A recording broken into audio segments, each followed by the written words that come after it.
दोस्तों ये अल्फ़ा का 801 ग्राइंडर है। इसके अंदर से साउंड आ रहा है बहुत तेज़ और ये जाम चल रहा है। सबसे पहले इसके कार्बन को चेक करते हैं। अगर कार्बन एक तरफ कम और दूसरी तरफ ज़्यादा क्षय हो गया हो तो ये उसके लिए भी आवाज़ करता है। तो आइए हम देखते हैं। तो देखता हूँ इसको खोल के ये कैसा है। कार्बन अगर कम ज़्यादा घिस गया हो तो इसमें वो साउंड प्रॉब्लम आ सकता है। तो ये बराबर करके देख लीजिए। ये छोटा बड़ा आ रहा है। एक बार हम कार्बन का चेक करके देखते हैं, चेंज करते हैं। तो फाइनली हमने इसका कार्बन को चेंज कर दिया है। अब हम चला के देखते हैं। ये सॉल्व नहीं हुआ, मतलब कि कार्बन का प्रॉब्लम नहीं है। इसका आर्मेचर या फील्ड को देखना पड़ेगा, या फिर इसका बेरिंग भी खराब हो सकता है। सबसे पहले हम इसका हेड को खोलते हैं।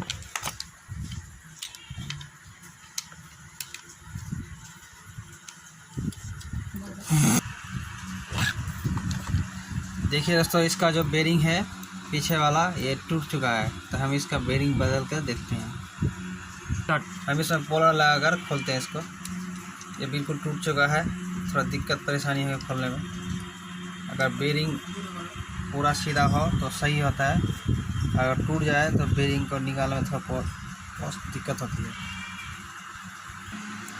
इसका जो बेरिंग का नंबर है वो 607 नंबर बेरिंग है।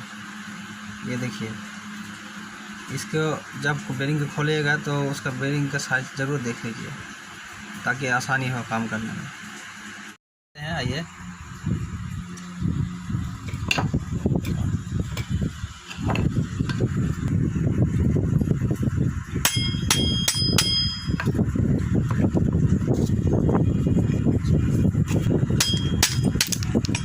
ये बैठ चुका है। अब हम इसको लगा रहे हैं।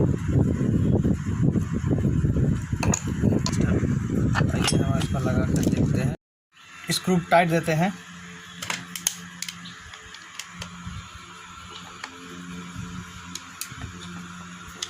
देते हैं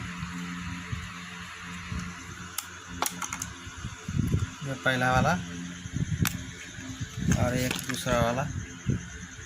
फिर हम इसको स्टार्ट करके देखते हैं। सबसे पहले आप इसको कोई भी मशीन को स्टार्ट करने से पहले, चेक करने से पहले और सीरीज से चेक कीजिएगा ताकि आपका कोई मशीन में प्रॉब्लम ना हो।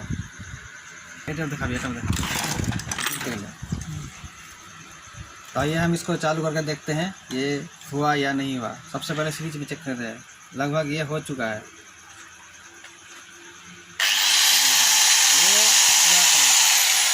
ये हो गया दोस्तों। अगर मशीन में अगर ऐसे कोई प्रॉब्लम आया तो इसको इसी तरह काम कीजिएगा। कभी कभी ऐसा होता है फील्ड गोल भी ख़राब होता है, इसके वैसे भी आवाज़ आता है। कभी कभी इसका आर्मेचर भी ख़राब होता है, इसके लिए आवाज़ आता है।